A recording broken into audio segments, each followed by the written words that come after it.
Di kampus itu saya berkali-kali ketemu dokter, profesor, dan mereka umumnya itu orang-orang yang galau, yang gelisah.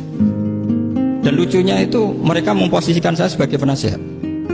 Karena memang ilmu pesantren itu unik. Ilmu yang bisa menjawab problem apa saja. Mereka misalnya tanya begini, Pak Bahak, saya ini orang kampung, yang bapak saya itu utun, katanya. Utun itu lugu. Bisa menjadikan saya doktor, saya jadi dekan, saya jadi rektor. Tapi setelah di kota, dengan sekian ilmu yang saya pelajari dari Eropa, dari Amerika, sekedar anak saya tidak narkoba itu sudah susah. Kok ranking?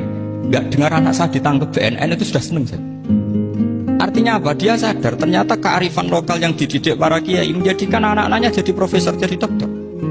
Tapi dengan ilmu kedoktorannya, orang menjadikan anaknya ranking itu susahnya bukan main. Karena nggak ada kearifan. Ilmu yang mereka anggap adalah dianggap ya, tentu tidak hakikat, eksak.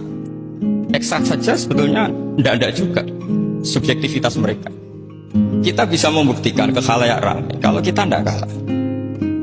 Khawarizm, Al-Jabar terkenal di barat, Avicenna atau Ibnu Sina itu ya dengan ilmu-ilmu umum.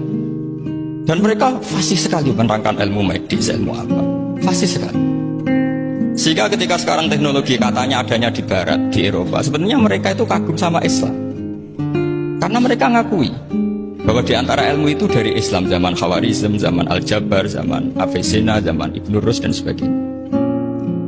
Saya beri sekian contoh dan ini saya bilang, tanyakan ke orang kafir yang paling inat, paling lacek di dunia. Tanyakan ayat ini, pasti artinya seperti ini. Yaitu ketika ada fenomena likuifaksi, tentu kalau di Jogja kan ada grup ilmiah. Mereka tanya saya, Pak Bahak, apa ada teori manusia itu ditenggelamkan di bumi? Yang teori, bukan kasus, bukan peristiwa sejarah. Kalau peristiwa sejarah kan ada korun. Saya ditanya gitu, terus saya jawab, Aamin tuman fis sama ayakhsifa bikumul ardo fa idza hiya tamur. Apa kamu merasa aman di dunia sementara pengendali langit, man fis sama itu pengendali langit? Ya siapa saja, bisa malaikat atau bisa Allah. Man sing kudratu fis sama itu ahli tafsir beda pendapat. Yang enggak beda yang enggak pernah nafsiri gitu. Jadi yang enggak beda karena enggak pernah nafsiri. Ayakhsifa bikumul ardo, bahwa bumi ini bisa ditenggelamkan. Faidah ya tamur, ya memang bumi itu bisa meleleh. Terus saya memberi sekian argumentasi.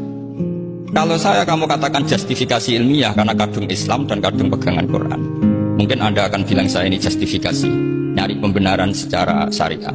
Tanyakan ke ahli lughat yang non muslim, maknanya ayat itu tetap seperti itu. Begitu juga misalnya ayat wal ardi dzatis sodr, dan bumi yang berkarakter bisa retak. Sodpun itu retak. Dulu kita hanya punya contoh, misalnya biji-bijian jagung yang lembek, yang lemah, dan bumi yang keras, atau ketela, atau bengkoang itu. Ternyata dengan segala kelemahan ini, biji-bijian ini bisa merekah, dan buminya yang ngalah memberi ruang. Dulu ulama hanya nyontohkan tadi, misalnya kalkhinto, apa saja yang bisa bumi mengalah dengan proses tumbuhnya tanam.